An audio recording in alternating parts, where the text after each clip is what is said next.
시청자 여러분 안녕하십니까. 신통방통 윤태훈입니다. 자, 먼저 오늘 함께할 출연분들 소개해드리겠습니다. 반갑습니다. 안녕하세요. 자, 민주당은 이재명 대표 체포 동의안 부결 이후에 당내 갈등이 수면 위로 올라왔습니다. 비명계에서는 이 대표에게 오늘까지 거취를 결단해달라고 요구한 것으로 전해지고 있는데 친명계 안민석 의원은 이 대표의 거취는 전당원 투표로 결정하자고 제안을 했습니다. 신문 함께 먼저 보겠습니다. 조선일보와 함께 먼저 펼쳐보겠습니다. 당대표 거취까지 당원 투표로 하자는 친명계라는 제목의 기사가 실렸는데 비명계에서는 오늘까지 앞서 말씀드린 대로 이 대표의 거취를 결정해달라라고 요구를 해놓은 상태입니다. 그래서 지금 전당원 투표하자는 이 친명계 요구에 대해서 개딸 중심의 이재명 방탄당을 만들자는 것과 같은 뜻이다 이렇게 얘기를 하고 있습니다. 그도 그럴 것이 당원들의 주류들이 친 이재명계이기 때문에 전당원 투표를 해봐야 이재명 대표의 당직을 더 유지하는 결과가 나올 게 불보듯 뻔하기 때문에 비명계에서는 이런 목소리가 나오고 있는 겁니다. 그리고 친명계에서는 50억 클럽 특검 문제도 함께 거론하자, 이것도 전당원 투표에 붙이자 이런 얘기들을 하고 있습니다. 어쨌든 당의 주인이 국회의원이 아니라 당원들이기 때문에 당원들의 의견을 물어서 모든 걸 결정하자는 취지의 그런 얘기들을 안민석 의원이 했습니다. 직접 한번 그의 목소리를 들어보겠습니다. 당이 이제 혼란스럽고 이제 충격에 빠져 있지 않습니까? 예. 제가 볼 때는 이제 분명히 좀 위기입니다. 근데 지금 현재 지지자들이 충격, 좌절, 놀라운 이건 당연한 것이고요. 뭐 이런 항의가 없다면은 죽은 정당이죠. 당대표는 당원들이 뽑은 당대표이지 않습니까? 그래서 당대표 사퇴 여부는 당원들에게 물어보는 게 마땅한 것이죠. 이게 당원 투표로 가는 것이 과연 맞는 것이냐에 대해서 의문을 품을 의원들, 또 반발할 의원들도 꽤 있을 것 같은데요. 이 위기적인 사항을 의원들 내에서 의원들끼리만 이야기를 해서 풀어가려고 해서는 이 위기적인 상황을 탈출하기 어려울 거예요. 그렇게 보시면. 그래서 제가 지금 중앙위 소집과 당원 전원 투표를 제가 제안을 드리는 겁니다. 명분은 좋습니다. 당의 주인이 당원들이기 때문에 당원들에게 모든 결정을 한번 맡겨보자 이런 취지인데 사실 그 속뜻을 들여다보면 서정욱 변호사님 좀 의도가 있는 것 아닌가 하는 생각도 듭니다. 어떻게 보셨습니까? 제가 보기에 그 꼼수의 극치가 아닌가, 꼼수 정치 이렇게 보이고요. 지금 이제 그 당원들은 이제 거의 개딸들이 장악하고 있는데 네. 당원들에게 투표하면 당연히 이제 그 신임받지 않겠습니까? 근데 그 개딸들의 신임만 받아가지고 당 대표를 계속 유지한다. 이거는 제가 보기엔 말이 안 되고요. 과거에도 보면 이게 독재자들이 흔히 꼼수로 자기 이제 그 권력이 흔들릴 때 국민 투표에 신임을 묻겠다 이런 게 많았거든요. 저는 이번에 그 당원들한테 신임을 물어서 대표 거취를 정하자. 네. 이거는 이제 진짜 꼼수고 문제는요. 안민석 의원의 발언 중에 그 체포 동의안 있잖아요. 네. 이것도 이게 당원들한테 물어서 정하자 이런 부분이 있습니다. 이거는 정말 이게 반헌법적입니다. 체포 동의안은 이제 그 무기명 투표를 보장한 취지가 헌법에 있는 거죠. 그런데 당원들한테 물어서 당론으로 무조건 이게 부결하자. 또는 아예 당론으로 국회에 출석을 거부해버리자. 원천적으로. 이거는 저는 명백하게 반헌법적이고 반법치적인 발상이다. 국회의원들의 자율적으로 양심과 소신에 따라서 비밀로 투표할 걸 이게 당론으로 정한다? 이건 말이 안 된다 봅니다. 알겠습니다. 한민수 대변인님, 이게 당론으로, 그러니까 지도부의 결정으로 되어 있는 건 아니죠. 안민석 개인의 의견인 거죠. 지금까지는. 예, 제가 듣기로도 지금까지는. 일단 안민석 의원 저도 기사로만 일단 봤고요. 네. 제가 듣기로도 지도부대에서 이제 이 문제에 관련된 전당원 투표를 할지 이건 전혀 거론되지 않았습니다. 아직 거론조차 되지 않은 상태다. 예, 제가 알기로는 그 확실합니다. 확실하고요. 지금 이제 민주당의 권리당원이 한 거의 제가 알기로 한 200명 가까이 네. 지난해 8월에 네. 한 150만 명이 넘었었는데요. 그런 게 있는 것 같습니다. 지난해 8월 안민석 의원이 주장을 제가 직접 통화한 건 아닙니다만 주장하신 걸 보면은 그 취지는 그런 것 같아요. 그러니까 지난해 8월에 전당대회 할 때 그때 당원들이 한 80% 가까이 한 77%가 넘는 당원들이 압도적으로 지지를 했습니다. 했는데 저는 오늘 기사에 나온 비명계가 오늘까지 결단을 요구했다는 내용도 실제로 들어본 적은 없습니다만 그렇게 한다면 비명계 어느 분들이 그런지 몰라도 저 또한 모르겠습니다. 당대표한테 오늘까지 뭘 결단하라는 건지 정말 당대표직을 거르라는 건지는 모르겠습니다만은 그 요구 또한 저는 합당한지 좀 의문이 들거든요. 네. 그래서 아마 안민석 의원이 당원이 압도적으로 선출했고 당원이 선출한 당대표이기 때문에 당대표 거취를 논의할 때는 당원들의 의사를 묻는 게 맞지 않겠느냐 이런 취지의 말씀을 한 걸로 일단 이해하는데요. 네. 처음에 말씀드린 것처럼 당 지도부 내에서는 이런 건 전혀 논의가 안 됐고 지난 체포도 기한 때 나왔던 그 이탈표들 네. 그에 대해서는 당 지도부는 대표를 포함해서 좀 더 소통을 강화하고 어떤 의견들을 갖고 있는지 네. 좀 더 그런 들어보고 접점을 만들어서 당이 단합할 수 있는 방향으로 가자 이런 그런 결정을 내린 바 있습니다. 알겠습니다. 이탈표를 두고도 당시 지도부는 하나가 되는 계기가 마련될 수 있을 것 같다 이런 긍정적인 메시지를 내놓기도 했었습니다. 자 그리고 결국 당원 투표로 하자 뭐 이런 제안까지 등장을 하자 당 내에서는 결국 지지자들을 동원해서 생각이 다른 사람들의 목소리를 쳐내는 것 아니냐는 우려의 지적들도 나오기는 합니다만 지금 한민수 대변인께서 말씀해 주셨듯이 이건 안민석 의원 개인의 의견 지금까지는 적어도 당의 지도부가 결정한 사안은 아니라는 점도 말씀을 더불어 드리겠습니다. 그리고 친명계에서 당원 투표 주장을 내놓는 동안에 당원 게시판에서는 살벌한 일들이 벌어지고 있었습니다. 화면 보겠습니다. 자, 제가 다 읽기도 불편한 그런 단어들이 꽤 많이 있고 그래서 일부는 저희가 모자이크로 가리기도 했습니다. 한번 보시죠. 역적들 다신 정치 못하게 해야 한다. 구속을 주도한 역적 배신자들. 특급으로 뽑은 사람이 바로 문재인 전 대통령 그리고 김정숙 여사 그리고 이낙연 전 총리. 1급에는 김어준 씨, 조응천, 이상민, 박용진 의원, 2급에는 이원욱, 김종민 의원을 포함해서 여러 중진 의원들까지 이렇게 쭉 나열이 되어 있습니다. 더 심한 발언들도 있지만 그 부분은 일단 저희가 정화 차원에서 모자이크 처리를 좀 했습니다. 자, 어떻게 좀 보셨는지 시청자 여러분들 좀 궁금하긴 한데 일단 내일도 이 강성 지지자들을 중심으로 국회 앞에서 수박 깨기 행사까지 한다는 얘기가 나오고 있습니다. 일단 단단히 화가 나 있는 상태인 것 분명해 보입니다.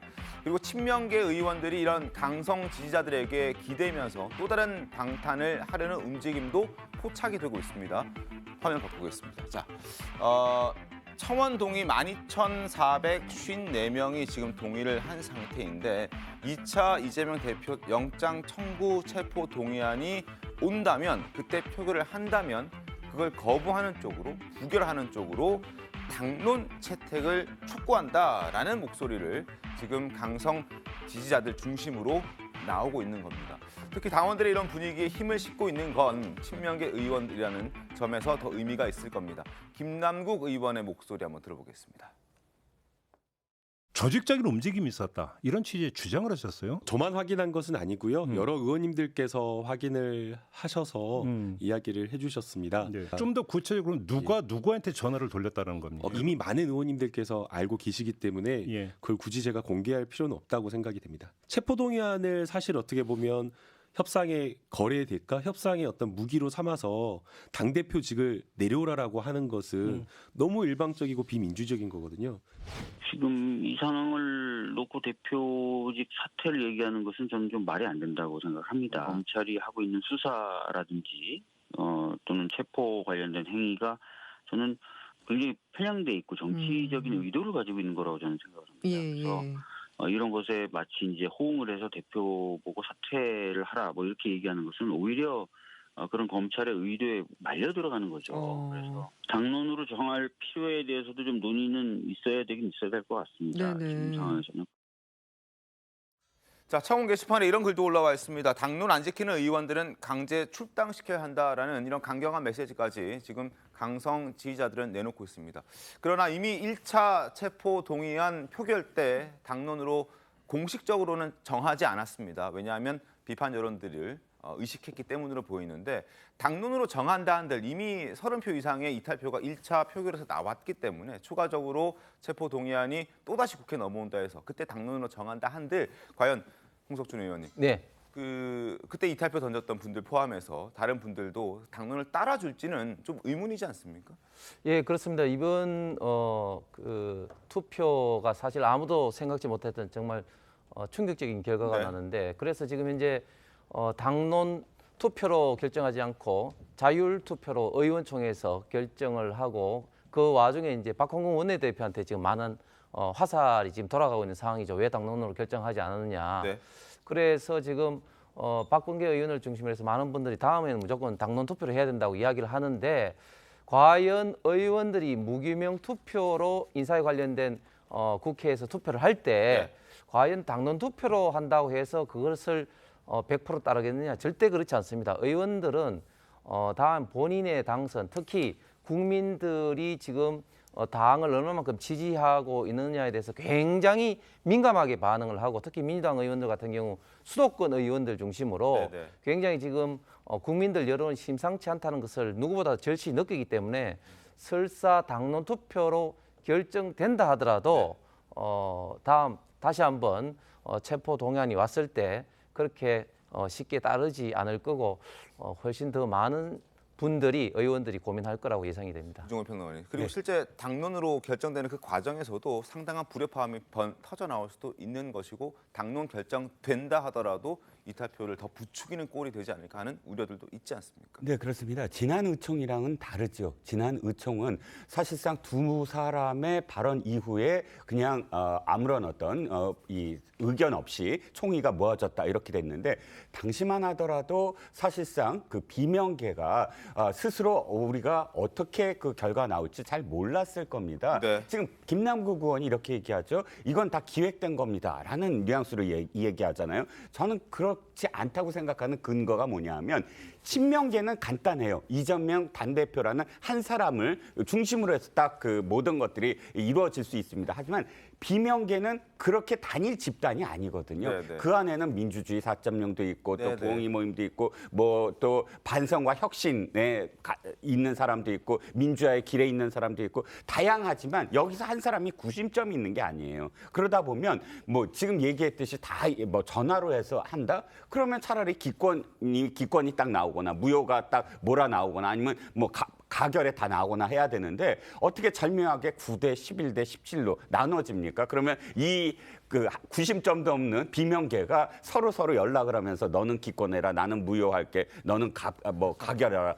이게 불가능한 구조예요. 그런데 이번에 비명계는 뭘 확인했냐? 38명에서 31명의 같은 목소리를 내는 사람이 실제로 있구나. 라는 걸 확인했거든요. 꽤 규모가 되는구나. 확인하기 전과 확인한 이후에는 다를 겁니다. 네. 확인하기 전에는 사실상 의총에서 이 지금의 어떤 표결의 발언을 그때부터 했다고 쳐보세요. 지금 이 개딸들과 지지자들이 강성 지지자들이 어떻게 했을 겁니까? 의총에서 만약 마음껏 발언을 한다면 이런 홍위병 같은 분위기 속에서 발언을 못했던 사람들이에요. 하지만 30여 명이 넘는 사람들이 이렇게 자기 의사를 표명할 수 있구나 하는 그런 확신 속에서 조마조마하고 부결을 억지로 했던 사람들도 이제는 자신의 의견을 낼 수 있는 분위기가 조성이 됐다는 겁니다. 저는 이 의총 과정 중에 본인들 목소리를 못 낸 게 특정 팬덤층을 두려워해서 그렇다라는 진단, 물론 일정 정도 공감이 되는 부분이 있는데 저는 그런 분들은 정치에서는 안 된다라고 생각합니다. 당내에서 여러 총의를 모을 수 있는 기회가 있었음에도 불구하고 그 당시에 왜 의견을 내지 못합니까? 오히려 김민석 의원이 지적한 대로 떳떳하게 여러 매체에 나와서 영장실질을 그냥 직접 받는 게 낫지 않겠냐라고 본인 의견 낸 의원들도 있었습니다. 그런데 표결로 본인이 한 번도 명시적으로 내지 않았던 의견을 표로 애매하게 표출한다? 저는 이거는 국회의원으로서의 상당히 좀 자질에는 문제가 있다라는 생각이 들고 민주주의에도 맞지 않는 방향이라는 생각이 듭니다. 서른 의원 같은 경우에는 두 번째 발언자로 나서서 부결시켜야 한다라고 말을 했고 그렇죠. 그 예. 이후에 뭐 어디에 표를 던졌는지 모르겠습니다만 뭐 강성 지지자들 층에서는 가결표에 던졌을 것이다라는 추측을 하고 있는 저는 상황입니다. 강성 지지층을 절대로 지지하는 건 아닙니다. 이 논의의 과정 중에 의원들이 임했던 태도에 대해 이야기를 하는 거고 지금 말씀 주신 대로 이른바 개딸, 저는 실체가 있는지는 모르겠지만 민주주의에 상당히 역행하는 태도를 보이고 있다는 점에서는 이론의 여지가 없다라고 생각합니다. 가결 여부 그리고 부결 여부를 왜 의원들에게 묻습니까? 본인들은 어쨌든 그 논의의 과정에 대해서는 지적받을 수 있지만 표로 의사표출을 하는 겁니다. 거기에 대해서 단죄하겠다라고 이야기하고 의견을 묻는 거 이거야말로 반민주적인 행태 아니겠습니까? 알겠습니다. 현재 민주당의 분위기는 지금 들으신 대로 이렇습니다. 소수라고 하기에는 꽤나 많은 30여 명의 이상의 의원들이 지금 친 이재명계와 다른 의견들을 표출한 상태고 그 표출을 한 것을 보고 뭔가 걱정하고 두려워하는 강성 지지자들을 중심으로는 이재명 대표를 지키기 위한 여러 가지 강력한 움직임들이 있는 그런 상황입니다.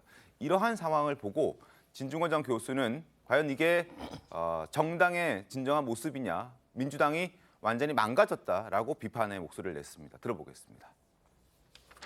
말이 부결이지 사실상 가결이잖아요. 방탄 조끼를 입었는데 방탄 조끼가 다 뚫은 거예요. 다 뚫어가지고 지금 총알 끝이 살 끝에 딱 당한 상태고 의원총회에서 모인 총의가 제대로 된 총의가 아니란 얘기잖아요. 결과적으로 쉽게 말하면 자유롭지 못했다는 겁니다. 지금도 찬성했다고 말할 수가 없는 분위기란 말이죠. 그 취조를 받고 있고 대답을 지금 강요받고 있는 이런 상태거든요.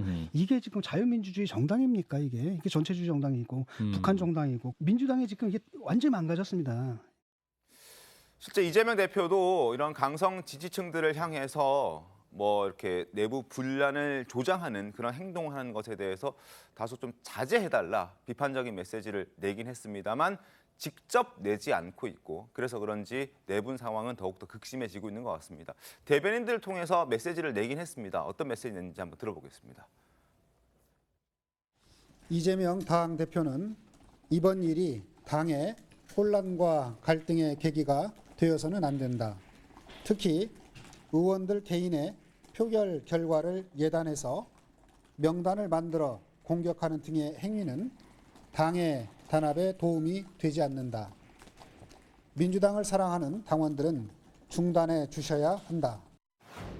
조직적인 움직임이 있었는지 없었는지에 대해서 제가 정보가 없습니다. 당내에서 공식적인 판단을 내리시거나 그런 건 아닙니까? 아니요, 판단을 내리려는 시도 이걸 안 하고 있습니다. 찬반 투표를 어떻게 했는지 그걸 알아보려고 하는 시도 노력 그 자체가 별로 바람직스럽지 않다고 생각합니다. 지금은 첫째도 단결, 둘째도 단결, 셋째도 단결입니다. 한명식 대변인, 지금 네. 대변인 수석 대변인과 일단 대변인이 일단 얘기를 하고 있는데 그럼에도 불구하고 계속 움직임들 있거든요. 강성 지지층들이 이재명 대표가 직접 나서서 메시지를 낸다면 좀 분위기는 달라질 수 있지 않겠습니까? 일단 이 대표의 저런 이제 대변인을 통한 네. 고위전략회 이후 대변인을 통한 발표가 저는 진정성이 다 담겨 있다고 생각합니다. 왜냐하면 이 대표는 앞서서도 이런 당내 어떤 열성 지지자들이 당내 의원들을 향해서 어떤 비판성 발언하는 거에 대해서 네. 공개적으로 한 서너 차례, 제 기억만 해도 한 4번 정도를 말씀을 하셨어요. 특히 선거 기간 중에도 얘기했고 뭐 유튜브 방송 통해서 최근에도 했습니다. 네. 최근에도 이제 이소영 의원과 했던 때 말씀. 예, 그때도 했었고 이제 당 대표가 어떤 공개적인 유튜브 방송이 됐던 이렇게 말씀을 할 때 당원들이 직접 질문도 하고 저도 현장에 있을 때 특정 이제 무슨 과일 이름까지 얘기하니까 네. 대표가 정말 정색을 하고 그런 얘기 그런 단어 절대 쓰지 마십시오. 그건 우리 내부에 분열을 야기하는 좋지 못한 용어입니다. 그 당원이 당황할 정도로 그렇게 강도 높게 얘기를 했거든요. 하면서 아무리 우리 내부에 이견이 있다 하더라도 네. 상대방, 뭐 상대방이라 하면은 지금의 이제 뭐 여당이 되지 않겠습니까? 네. 외부에 있는 분들보다 크겠느냐 이런 얘기를 여러 차례 했기 때문에 지금 이제 이런 충격적, 놀라운 당원들 입장에 볼 때 상당히 실망스러운 결과를 보고 지금 화를 내시고 하는데 대표의 의중을 다 아실 겁니다. 하기 때문에 좀 자제하시는 게 맞고 말씀하신 대로 이게 뭐 그렇지 이런 자제 메시지가 냈음에도 불구하고 계속 이어진다면은 제 개인적으로 볼 때는 대표가 직접적으로도 좀 말씀하시는 계기가 있지 않겠나 이런 생각을 해봅니다. 알겠습니다. 손석희 변호사님. 저는 이제 지금 민주당이요. 우리나라 어떻게 보면 이제 민주화에 보면 역사적으로 보면 정통 이제 민주화를 이끌어온 네. 이런 이제 정통 야당입니다. 네. 옛날부터. 네. 근데 이렇게까지 저는 당내 민주주의가 무너진 적이 없었는데 이걸 저는 이재명 대표가 이게 내심 즐기는 게 아닌가. 옛날에 중국의 문화대혁명 할 때 홍위병들 있잖아요. 네. 이걸 이게 마오쩌둥이 말렸습니까? 이용했습니까? 겉으로는 이게 하지 마라. 말리면서도 이게 실제는 홍위병들을 이용했잖아요. 저는 이번에 개딸들의 비민주적인 이런 행태를 막으려면 일벌백계 바로 징계를 해야죠. 당원으로서 이게 제명을 시킨다든지 이런 식으로 이게 단호한 모습을 보여야만 이재명 대표가 진짜 이게 당내 민주주의 진정성이 있구나. 이걸 알 수가 있잖아요. 이런 식으로 이게 뭐 대변을 시켜서 말만 하고 본인이 몇 번 말한다 해서 이게 행태가 없어집니까? 이런 식으로 이게 말도 안 되는 제안을 한 예를 들어 이게 국회를 출석을 하지 말자. 이런 제안은요. 이러면 이게 국회 문 닫아야 됩니다. 해산해야 됩니다. 출석을 안 한다면 말도 안 되는 게 지금 12,000명 당원에 올라 있잖아요. 이런 당원들에게 전부 징계를 해야죠. 징계를. 왜 그냥 말만 합니까? 그래야만 이게 진실을 보일 수 있다. 저는 이래 봅니다. 알겠습니다. 뭐 당원들이 뭐 쓴소리 했다고 당원들을 또 징계하기는 또 국회의원들 입장에서는 불편한 거 아닌가 싶기도 한데 어쨌든 그 정도로 진정성을 좀 더 대표가 직접 보여주는 게 좋지 않겠냐 하는 그런 의견을 말씀해 주셨다라고 생각을 하겠습니다. 자, 이 대표의 체포 동의안 부결과 관계없이 검찰은 조만간 이 대표를 기소할 방침이고요. 다른 혐의에 대해서도 추가 영장을 청구할 것으로 전망이 되고 있습니다. 내일부터 시작되는 이재명 대표의 선거법 위반 재판 역시 추가 영장 청구의 새로운 변수가 될 수 있다는 관측도 나오고 있습니다. 자, 선거법 위반과 관련해서 문제가 됐던 이재명 대표의 과거 발언 먼저 확인해 보겠습니다. 산하 직원이고 뭐 해외 출장도 같이 갔는데 어떻게 모를 수 있냐 그러지만 제가 뭐 그 실제로 하위 직원이라서 기억이 안 나고요. 국토부가 요청해서 한 일이고 공공기관 이전 특별법에 따라서 저희가 응할 수밖에 없는 그런 상황입니다. 만약에 안 해주면 직무유기 뭐 이런 걸 문제 삼겠다고 협박을 해서. 자, 이번 재판에는 이재명 대표가 꼭 출석을 해야 합니다. 그리고 내일 출석하는 장면도 저희가 생중계로 보여드릴 예정인데 선거법 위반으로 벌금 100만 원 이상을 선고받으면 의원직도 박탈이 됩니다. 의원직 박탈 이상 형이 내려질지 그게 이제 관건이 될 텐데 장윤 변호사님 어떻게 보십니까? 저는 이게 돌아가신 김문기 전 처장을 알았는지 몰랐는지 사실 본인의 내심의 의사에 대한 판단하는 거 아니겠습니까? 제가 예전에 정치부를 출입할 때 어떤 한 의원님과 굉장히 식사도 자주 했습니다. 대변인이셨거든요. 생일 때는 그땐 김영란법이 없어서 저희 집으로 선물도 보내주셨어요. 그렇게 식사도 여러 차례 하고 전화통화 뭐 굉장히 오래 했고요. 네. 나중에 제가 기자 그만두고 다른 자리에서 인사를 드렸는데 저에 대해서 전혀 알아보질 못하시더라고요. 제가 이 이야기를 드리는 건 여러 불특정 다수를 만나는 국회의원이라는 신분에 있는 사람들, 뭐 이재명 대표 같은 경우에는 정치인이었죠. 이런 분들이 하나하나의 사람들을 다 기억한다라고 객관적으로 진단해서 이걸 유죄로 표명하기가 상당히 어려울 거라는 겁니다. 그래서 내심의 의사를 재판대에 세운 전례도 사실상 찾아보기가 어려운 겁니다. 저는 이게 공소유지가 상당히 어려울 거라고 생각합니다. 알겠습니다. 반대 의견 있으시면 말씀. 제가 보기에 100만 원 넘으면 4가지가 결정타를 맞게 돼요. 첫째는 이제 의원직 배지가 날아나가고요. 네. 그다음에 당원이 안 되기 때문에 당 대표직도 자동이게 무효가 되고요. 그다음에 세 번째는 5년간 출마를 못 합니다. 네. 그다음에 네 번째 430억 원 국가에서 받은 거 있잖아요. 이걸 다시 이게 다 국고로 환수해 버립니다. 네 가지가 이게 다 엄청난 비용. 네. 예, 엄청난 이게 효과가 오는데 제가 보기에 저는 100만 원 벌금형이 아니고요. 네. 집행유예 이상이 놓을 수 있는 징역형이 엄청난 이게 범죄라 봅니다.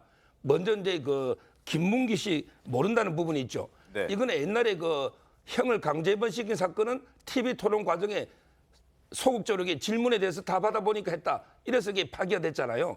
근데 이번에는 여러 방송에서 미리 질문지를 줬어요. 충분히 고민할 수 있었는데 의도적으로 대장동과 무관하다는 걸 강조하기 위해서 의도적으로 김문기 씨 모른다. 이렇게 거짓말을 했는데 그 반대 증거로 골프를 치고 같은 카트 타고 이게 다 넣었고 무엇보다 이게 김문기 씨가 직접 이재명 시장께 대면 보고한 거 이런 이게 증거들이 쏟아져 나왔잖아요. 이걸 기억 안 난다? 이러면 이게 뭐 방송 부족함 용어니까 알겠지만 이러면 시장 못 합니다. 이걸 기억 못 하면 이게 있고 무엇보다 백현동이 더 심각하죠. 백현동은 최근에 수사하다시피 김인섭 씨가 넣으면서 허가가 일사천리로 4단계 상향된 게 명백한데 국토부에서 4단계 상향을 협박이나 요구한 적이 없어요. 그런데 마치 이게 국토부의 압박 때문에 해준 것처럼 이렇게 허위로 해버렸잖아요. 저는 이거는 상당히 의도된 적극적인 거짓말이기 때문에 벌금형이 아니고 오히려 이게 징역형도 넣을 수 있는 중한 범죄다 이래 봅니다. 알겠습니다. 서정욱 변호사님의 개인의 의견이라 생각을 하도록 하겠습니다. 말씀하십시오. 예, 선거법이 참 어렵고 참 저는 불합리한 면도 많다고 보지만 네. 그러나 가장 중요하게 처벌을 하는 게 결국 이제 돈 문제와 이런 어떤 허위 사실 공표로 인해서 다수 특히 유권자들이 판단을 흐리는 네네. 이런 면에서는 굉장히 이제 엄하게 처벌을 하는 게 이제 중요한 건데 사실 김문기 고인 대신 처장에 대해서는 사실은 뭐 단순하게 하위 직급이기 때문에 모른다고 말할 수가 없는 게 김문기 처장은 안 게 그 2000년대 중반부터 네. 이재명 당시 시장이 시장 되기 전에 성남 관련된 어떤 그 아이템을 잡기 위해서 그 재개발 관련된 조합에 몇 번 세미나고 할 때 그때 김문기 처장은 당시에 이재명 변호사를 도와줘서 사람도 모아주고 세미나도 열어주고 또 유동규 본부장하고 한 그때부터 안 사입니다. 그래서 전화번호에도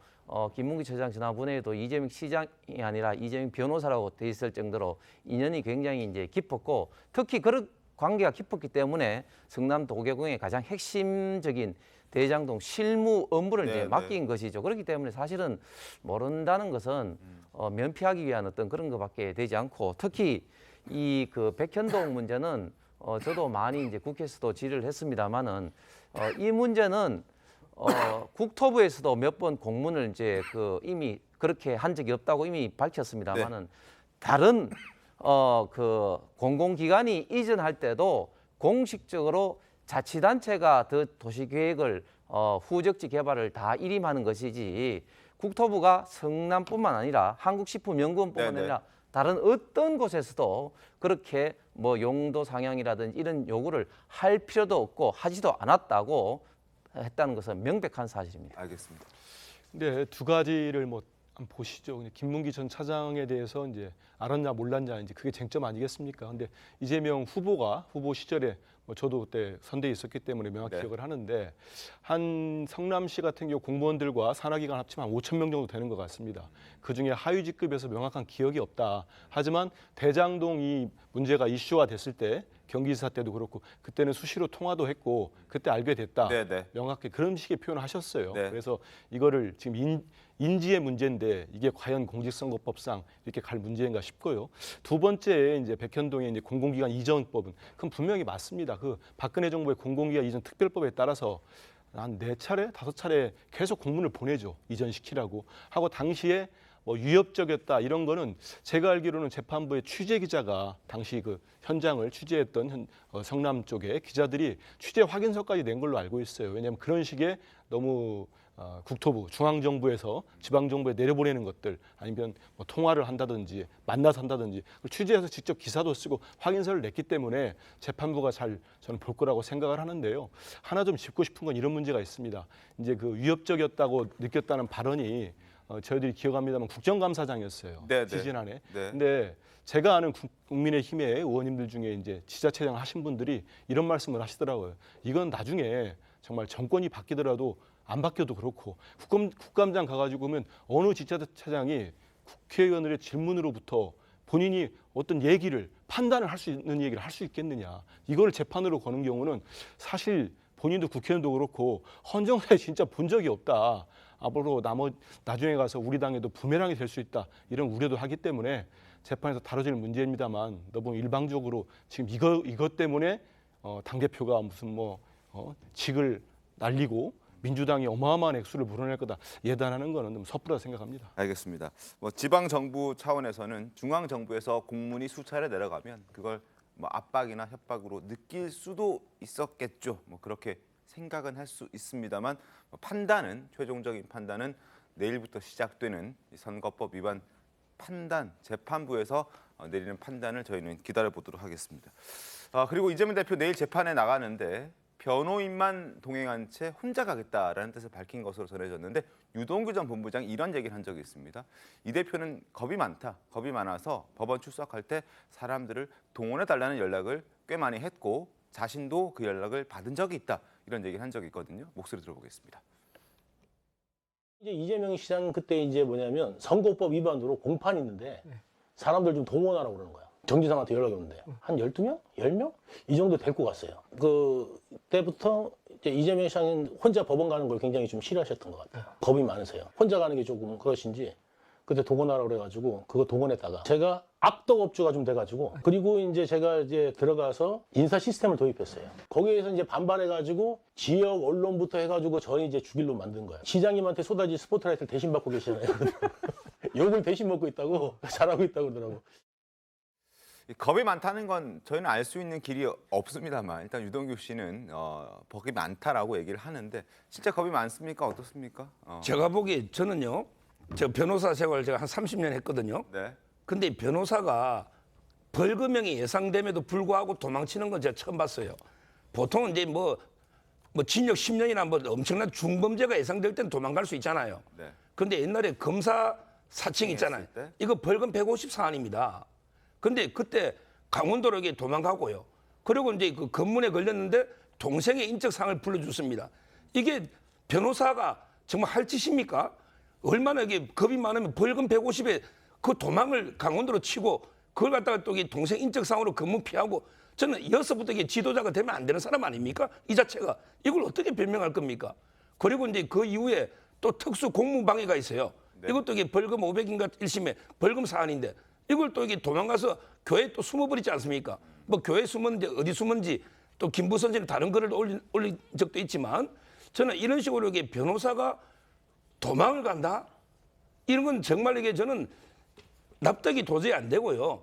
이거야말로 이게 저는 지도자로서도 이게 결코 이번에도 본인에게 뭐 야당 대표가 어디 도망갑니까? 이렇게 하는데 그러면 이게 그때 벌금도 2번이나 도망치는데 이번에는 유죄가 넘으면 징역 20-30년은 될 건데 만약 유죄된다면 그러면 이번에 도망 안 간다는 개인 의견이라 생각합니다. 도망 안 간다는 옛날에 박근혜 대통령도 도망간다고 공격했잖아요. 저는 그러면 이게 국민들이 볼 때 박근혜 대통령이 도망갈 가능성이 높아요. 이재명 대표는 높아요. 이것도 이게 되돌아봐야 됩니다. 그건 판단에 따라 좀 다를 수 있으니까. 예, 알겠습니다. 자, 그리고 일단 내일 재판이 있고 그리고 재판의 상황을 좀 지켜보겠고 앞서 말씀드린 대로 저희도 10시에 출석 예정이니까 아마 최고위원회의 끝나고 여의도에서 서초동으로 넘어올 것 같은데 그때 한번 상황을 좀 저희가 생중계로 그대로 좀 보여드리도록 하겠습니다. 그리고 정자동 호텔 특혜 의혹과 관련해서도 검찰이 지금 수사를 진행하고 있는데 신문 한번 보면서 간략하게 어떤 내용인지 한번 짚어봐 드리겠습니다. 정자동 호텔 업자에게 유리한 법을 적용해서 성남시에게 손해를 입혔다. 이것 또한 배임 혐의가 적용이 되려나 봅니다. 호텔을 설립하기 위한 근거법으로 지금 보시는 것처럼 관광 숙박 특별법과 외국인 투자 촉진법 중 하나를 선택해야 하는데 관광 숙박 특별법을 선택하는 것이 성남시에게 훨씬 더 유리했다라고 알려져 있습니다. 만약에 이걸 적용했다면 호텔 부지의 연간 최저 임대료는 공시가격의 2.5% 수준이 됐을 수 있다. 그러나 당시 성남시 이재명 대표는 본인이 직접 결제한 서류를 보면 외국인 투자 촉진법을 적용하면서 연간 임대료 공시가격의 1.5%로 낮아졌다. 그러니까 1%포인트 정도 지금 손해를 끼쳤다. 그래서 이걸 배임으로 봐야 한다. 뭐 이런 취지인 것 같습니다. 어떻게 좀 보셨습니까?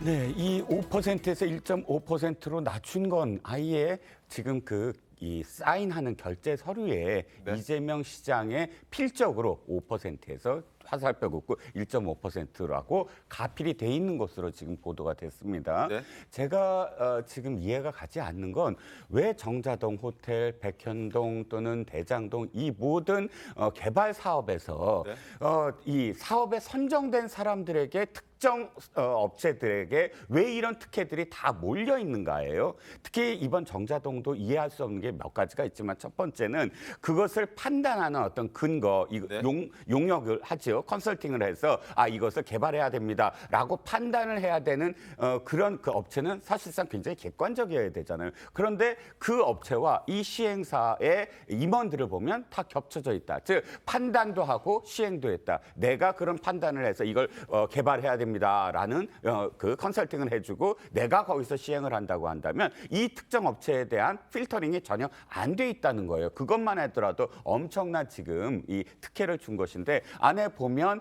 여러 가지죠. 뭐 임대료 같은 경우 대개는 5% 이상이 되는데 그나마 또 2.5% 수준은 최소한 돼야 되는데도 불구하고 그것을 1.5%로 성남시장이 직접 이렇게 지시를 내린 결제를 했다는 건 성남시장과 왜 이 업체 또 영역과 또는 이 시행사와 어떤 연관성이 있길래 그러냐 하는 것이고요. 실질적으로 이것을 주도했던 황모 씨가 네. 나중에 알고 봤더니 성남 FC와 관련해서 차병원에 돈을 내라라고 직접적으로 연결된 사람이다. 이 같은 동일인이고 이 사람이 정진상이라는 사람과 굉장히 밀착된 어떤 관계다라는 것이 또 이전에 보도가 됐던 사람입니다. 그렇다면 이 연계된 인물 황모 씨는 어떠한 성남시와 어떤 관계길래 또는 성남시장과 어떤 관계길래 이렇게 엄청난 특혜를 받았는가요? 이거는 사실 백형동보다 더 상향이 됩니다. 백현동은 4단계지만 이건 정말 엄청난 진짜 그 등급 높은 등급이 올랐거든요. 그럼 저는 왜 그러니까 이재명 시장이 당시에 청렴 천국 부패 지옥 이렇게 높이 외쳤는데 결과적으로는 본인이 돈 하나도 안 받았다라고 주장을 하지만 그 주변 사람들은 엄청나게 돈을 받고 엄청나게 향응을 받고 엄청나게 특혜를 받았는데도 불구하고 나는 최고의 지금 단군 이래 최대 치적을 했고 나는 깨끗하다는 말을 아직까지도 되풀이하는 것이 이해가 가지 않는다는 겁니다. 장윤 변호사님 어떻게 보십니까? 정자동 호텔이 왜 설립됐는지를 살펴볼 필요가 있습니다. 이 성남시의 상공인들이 이 유휴지에 우리 기업에 방문하는 외국 기업인들이 묵을 곳이 없다라고 민원을 제기합니다. 네. 그래서 이 유휴지에 대해서 호텔 설립이 성남시의 적극적인 행정의 일환으로 설립이 됐던 부분이 1차적으로 있고요. 그리고 이 기사 내용도 그렇습니다. 특별법은 굉장히 좀 하위 법령이라서 상호 충돌할 수도 있습니다. 만약에 어떠한 근거 법령도 없이 임대료를 책정하고 그랬다면 그게 배임 소지도 높아지는 거고 불법적인 소지가 높아지겠죠. 그런데 두 가지 법률, 관광숙박특별법이 있었고 외국인 특별촉진법이 있었는데 이 후자의 법령의 기준에 따라서 임대료 책정을 했다라는 겁니다. 이게 어떻게 불법입니까? 이게 어떻게 문제일 수 있겠습니까? 그리고 적극적으로 유치를 해야 되는 그런 상황 속에서 이런 판단을 할 수 있는 겁니다. 이런 잣대로라면 적극 행정이란 건 사실 불가능하다고 볼 수 있습니다. 이거는 적극 행정의 일환으로 봐야 한다 이렇게 그렇습니다. 말씀하시는 거죠? 예, 홍석준 의원님. 예, 제가 지방 공무원 출신이라서 이런 어떤 토지 개발이라든지 이런 면에 대해서는 실무를 오랫동안 해가지고 네. 내용을 좀 알고 있는데 사실 지방자치단체에서 필요한 어떤 기업이라든지 시설 유치하기 위해서는 가장 목적을 달성하기 위해서 유리한 법을 적용하는 건 맞습니다. 그렇기 때문에 이 기사에서 왜 외국인 투자 촉진법을 적용했느냐 단순하게 이 문제를 가지고 이제 비판해서는 안 되고 이제 문제는 뭐냐면 지금 현재 절차상 보면은 컨설팅하는 거하고 사업 시행했는 거하고 사실은 지금 현재 동일 주체인데 이렇게 된 자체가 일단 문제가 되는 거죠. 그다음에 두 번째는 뭐냐면은 외국인 투자 촉진법을 해서 지금 임대 수수료를 최대한 낮췄는데 원칙적으로 이 외국인 투자 촉진법에서 받은 그 토지에 대해서는 매매를 허용해서는 절대 안 됩니다. 왜냐하면 그 목적을 위해서만 해야 되는 거죠. 그런데 알고 보니까 매매까지 허용을 해줘 버린 거죠. 그렇기 때문에 외국인 투자 촉진법의 본질적인 목적을 위배하면서까지 정자동 호텔 사업이 시행이 되고 있는 겁니다. 거기에 따른 문제가 시작이 되고 있습니다. 알겠습니다. 검찰의 수사와 함께 성남시에서도 감사를 진행하고 있고 성남시에서는 직접 수사권이 없기 때문에 감사원에 또 의뢰를 한다고 합니다. 어떤 상황이 될지 이 정자동 호텔과 관련해서도 수사 상황을 좀 지켜보겠습니다. 그리고 대북 송금 의혹으로 기소가 된 김성태 전 회장이 계열사를 좀 팔려고 한다는 그런 분위기가 있다고 합니다. 일단 목소리 한번 들어보고 신문도 한번 살펴봐 드리겠습니다. 검찰에서 앞으로 신경 같은 거라고 맞아요. 그저 그 때문에 저희 회사 열심히 일하는 사람들이 상처받는 거 주기에 많이 도움이 되었습니다. 자, 여러 가지로 자금이 좀 막혀서 그런 건지 계열사를 좀 정리하려고 하는 그런 분위기가 있습니다. 일단 첫 번째로 계열사를 매각 지시한 것은 바로 미래산업이라는 곳인데요. 이 미래산업이라는 곳이 반도체 장비 업체로 알려져 있습니다. 지금 쌍방울의 계열사가 굉장히 꽤나 많은데 그중에 하나가 미래산업입니다. 반도체 정비 업체로 코스피 상장 기업입니다. 400억 원 정도로 매각 가격을 책정한 것으로 알려지고 지금 아주 구체적으로 협의가 진행되고 있다고 알려져 있습니다. 쌍방울 그룹에는 이 미래산업 외에도 광림 많이 들어보셨죠? 특수장비 자동차 제조업체입니다. 그리고 쌍방울, 비비안 이런 속옷 업체도 있고 SBW 생명과학 뭐 등등 해서 지금 뭐 연예기획사까지 그리고 마지막으로 소개해드렸던 미래산업까지 해서 8곳을 거느리고 있는데 이 8곳 중에서도 추가적으로 매각할 수 있는 어떤 계열사들이 더 많이 나올 수도 있다고 합니다.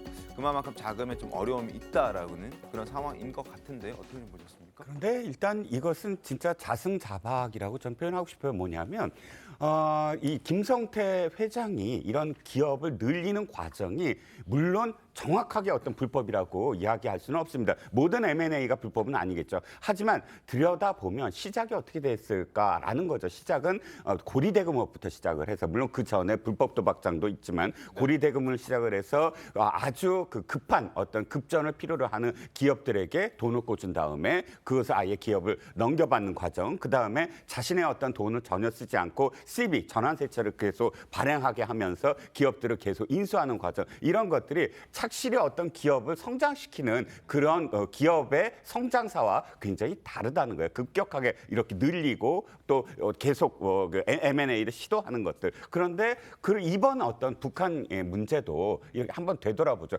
불법 송금이란 걸 제외하고 생각을 해보면 이 북한과 관련된 어떤 사업이 예를 들어서 어떤 굉장히 공개된 어떤 기업들에게 기회를 준 것도 아니고 갑작스럽게 쌍방울이라는 기업이 북한의 광산물을 독점해서 얻을 수 있는 이 어떤 구조가 가능할까요? 이건 공개된 게 아니잖아요. 그렇다면 특정 경기도라는 혹은 경기도지사라는 이런 이 관과 이런 기업이 유착하지 않았다면 가능하지 아니할 일들, 그것이 드러난 게 이화영 그 당시 부지사가 현재까지도, 그러니까 그 구속되기 직전까지도 법인카드, 쌍방울의 법인카드를 갖고 수억 원의 어떤 뇌물성 뭐 현품이라든지 이런 것들을 받은 흔적이 나오지 않았습니까? 이런 식으로 기업을 계속 유지하고 뭔가 그 특혜를 받고 또 그것으로서 주가를 띄우고 이런 과정을 하면서 지금까지 커왔기 때문에 지금 당장 거기서 걸린 모든 것들에 대해서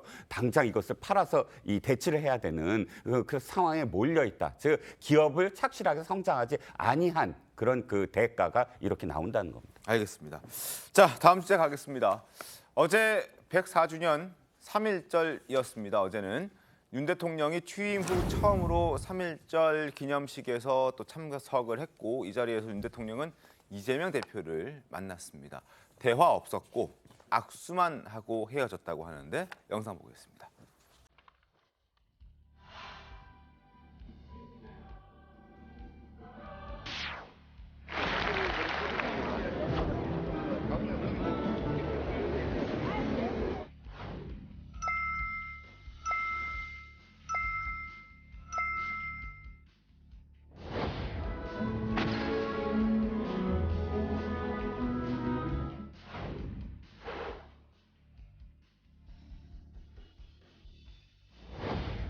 수사권 가지고 보복하면 그게 깡패지 검사겠습니까? 국가 권력을 가지고 장난하면 그게 깡패지 대통령이겠습니까?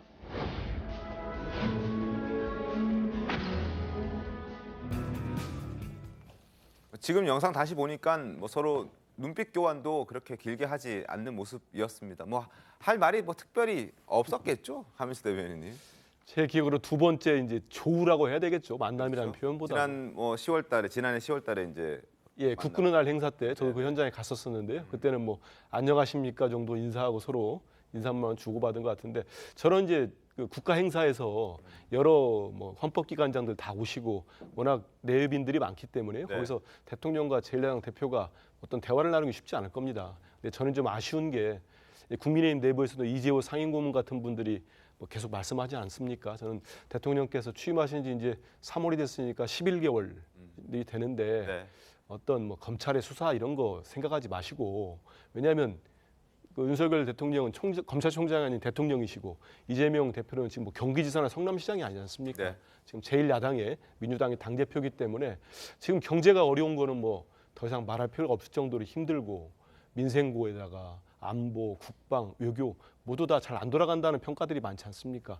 이럴 때는 대통령과 제1야당 대표가 같이 만나서 이렇게 악수하고 대화 나누는 화면이나 사진만 봐도 꽤 안도하시는 국민들이 많다고 봅니다. 제가 옛날에 정치부 기자할 때 보면은 실제 그렇거든요. 그래서 지금이라도 대통령이랑 만나시는 게 좋고, 이 대표가 지금까지 한 8번 정도 제안하셨어요. 형식도 관계없다. 모든 여야 정당 다 봐도 좋고 원내대표도 좋고 뭐 원내대표만 불러도 좋다고까지 했습니다. 하니까 야당과 대화를 빨리 하시는 게 좋겠다는 말씀. 알겠습니다. 뭐 지금 윤석열 대통령이 이재명 대표를 어떻게 생각하고 있는지는 잘 모르겠습니다만 적어도 이재명 대표는 대통령을 향해서 깡패라고 한 상황이기 때문에 두 사람의 만남이 원활하게 이루어질 수 있을지는 잘 모르겠습니다.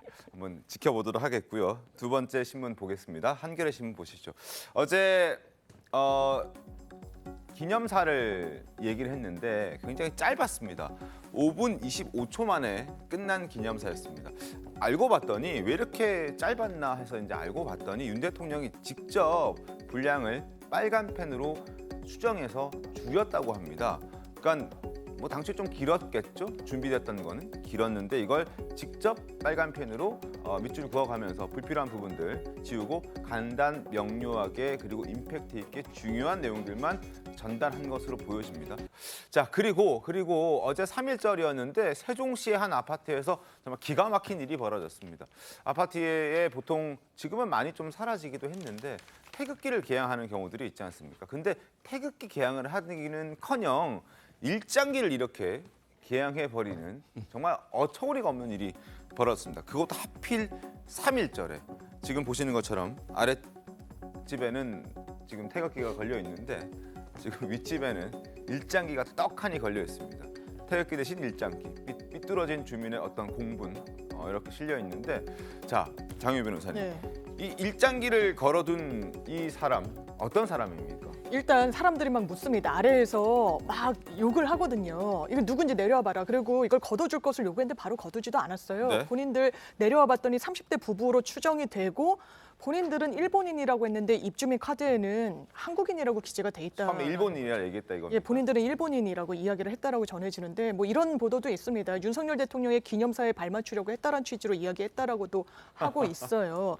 저는 기념사가 그만큼 좀 중요하다는 생각이 드는데 이게 사실 법적으로 문제 삼을 수는 없습니다. 뭐 과태료를 부과한다거나, 왜냐하면 해외 국기를 개양한다라고 해서 규제하는 법률 자체는 없거든요. 네. 그렇지만 이게 3.1절에 대한민국에서 개양하는 게 국민 정서에 맞는 것인지 어느 누가 이 사안을 용인할 수 있겠습니까? 정말 우리 지금 한 역사의 단면을 보여주고 있다. 참 안타깝습니다. 알겠습니다. 참으로 어처구니 없는 사진 한 장을 저희가 조금 전 소개를 해드렸습니다. 지금 소개해드렸고 지금부터는 오늘 핫한 인물 소개를 좀 해드릴게요. 첫 번째 인물 바로 만나보겠습니다. 첫 번째 인물은 지금 참 말도 많고 논란도 많은 배우 유아인 씨입니다. 지금 현재 프로포폴 투약 혐의로 조사를 받았다가 대마 성분이 검출이 됐고요. 또 어제 저희 TV조선 취재 결과 대마 성분 외에도 코카인과 케타민이라는 마약류도 지금 함께 검출이 된 것으로 알려지고 있습니다. 화면 잠깐 보실까요? 대마, 프로포폴 이건 이제 이미 드러난 거고요. 코카인, 케타민. 이 케타민이라는 게 사실 좀 낯선 거이긴 한데요. 어찌됐든 이렇게 대마, 코카인, 케타민, 프로포폴까지 모두 유아인 씨에서 검출된 마약 성분이 이렇게 4종류나 된다고 합니다.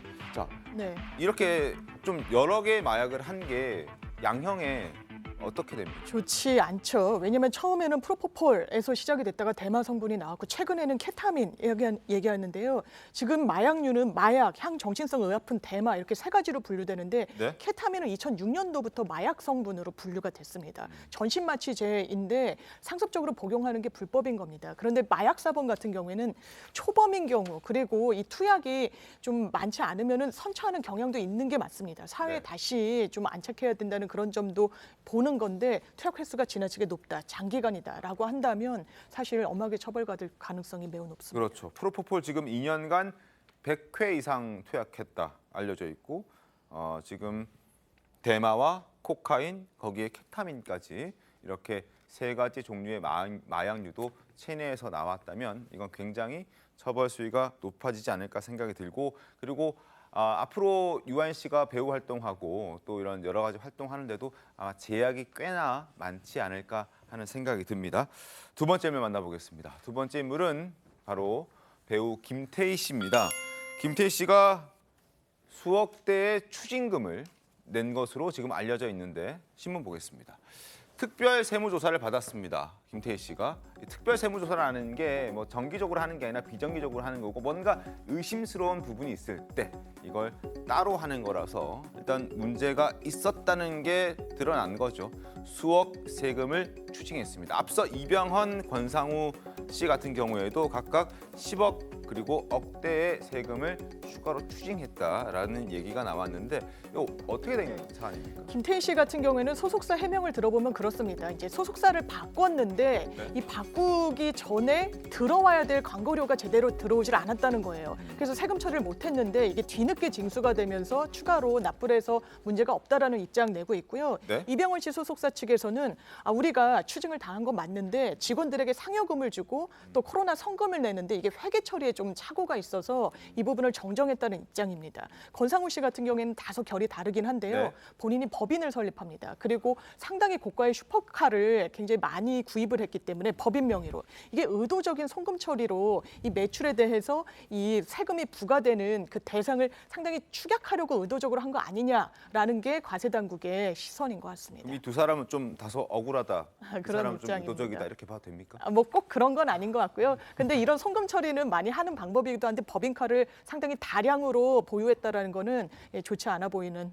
알겠습니다. 사정입니다. 자, 김태희, 이병헌, 권상우 유명 배우 세 사람이 지금 특별 세무조사를 받았다는 뉴스까지 전해드렸고 마지막 인물 만나보겠습니다. 마지막 인물은 슈틸리케 전 축구 감독입니다.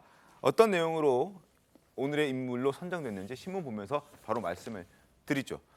자, 클린스만 전 독일 축구대표팀 감독이 우리 축구대표팀 감독으로 선임됐다는 소식은 들으셨죠? 같은 독일 출신인데 이 슈틸리케 감독이 클린스만 감독에게 조언을 했다고 합니다. 근데 황당하기 그지없는 조언이었습니다.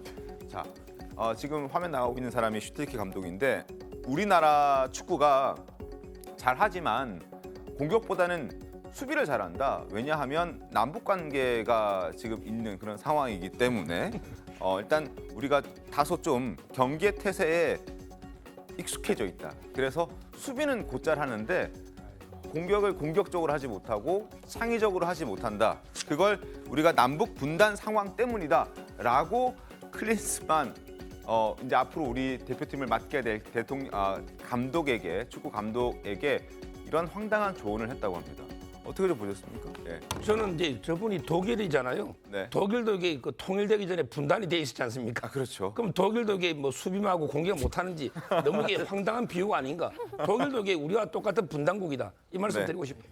그리고 북한이 그런 식으로 따지면 북한은 공격을 엄청 잘해야 돼요. 아니 이분이 감독을 2014년 9월부터 17년 6월까지 꽤 오래 했어요. 네. 근데 저도 기억나는데 되게 잘했던 기억은 없습니다. 오래 했는데 그래서 성적 부진으로 경질이 됐거든요. 근데 최근에 우리 축구팀 잘하죠. 네. 이번 월드컵 때 잘했는데 공격보다 우리는 항상 고질적인 수비 불안 이런 지적들을 우리 많이 하잖아요. 근데 저런 식의 인식으로 감독을 했으니 우리 축구팀 원인 파악이 제대로 안 됐던 성적이 거죠. 나왔겠습니까? 그래서 요즘 우리 사회에 이상한 얘기하는 사람들이 너무 많이 늘었어요. 근데 저 외국인까지 저러니 좀 자제를 시켜야 될 것 같습니다. 알겠습니다. 자, 어떻게 좀 보셨습니까? 네, 슈틸리케 감독이 지금 이게 처음이 아니에요.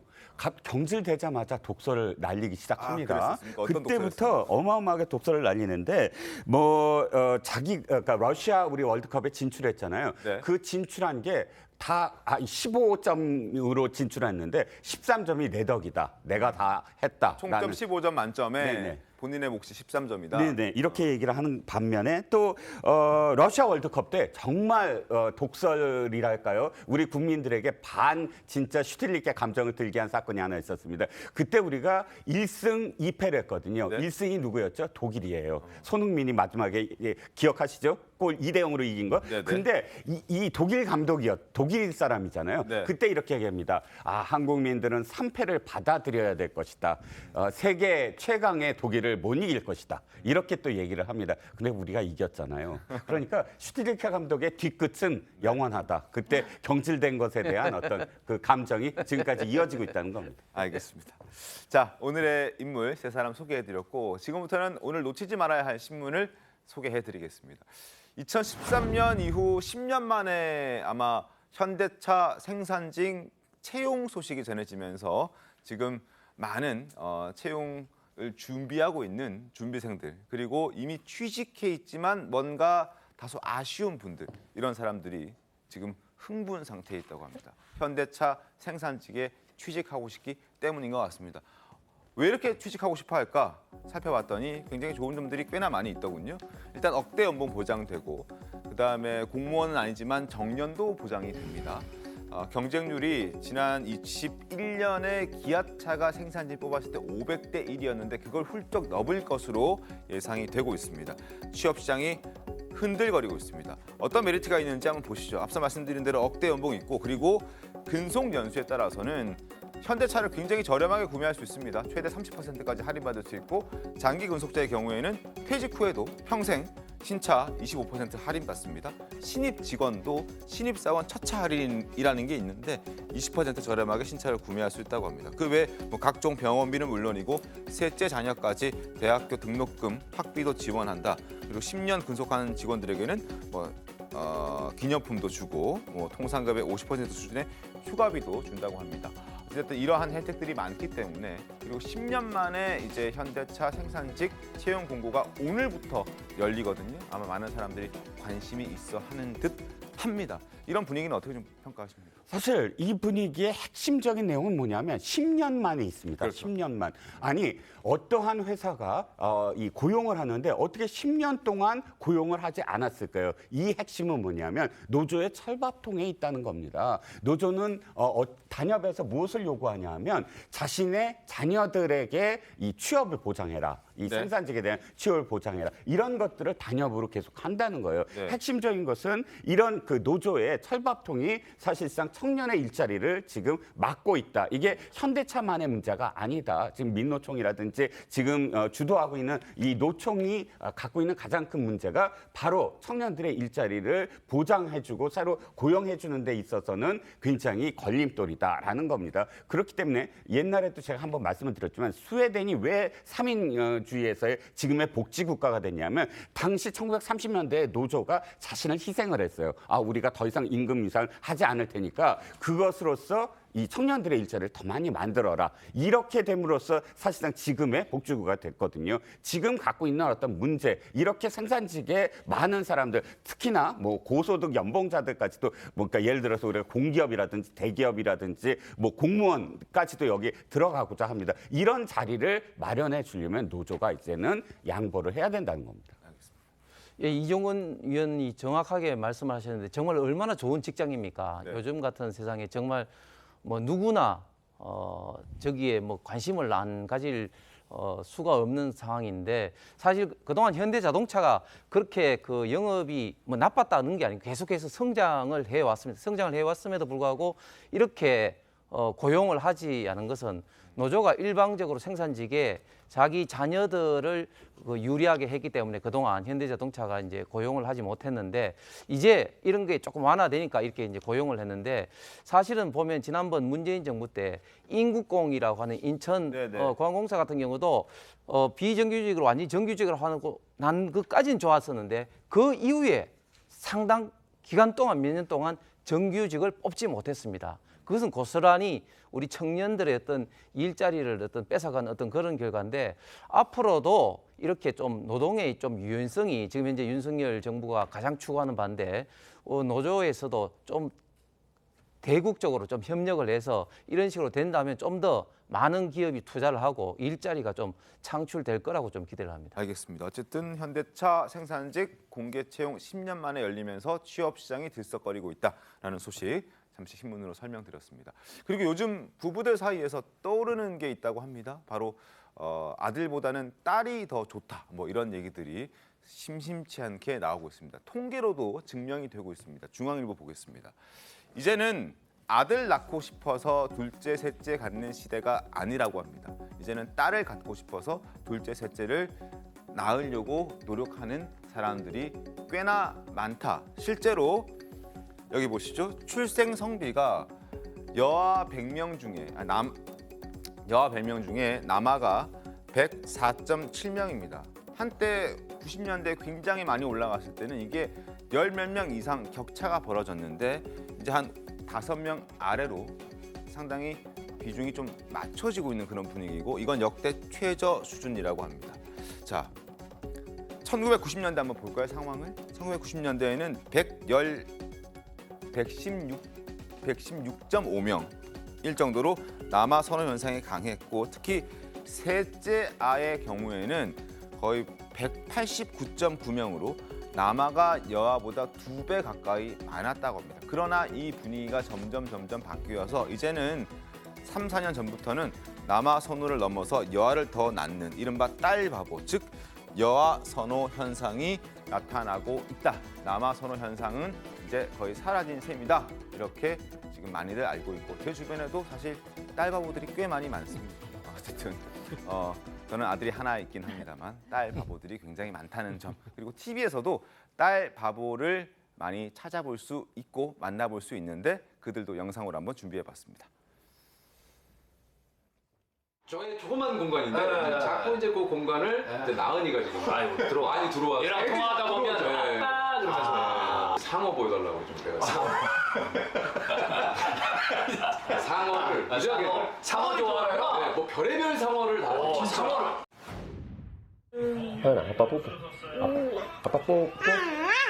뽀뽀.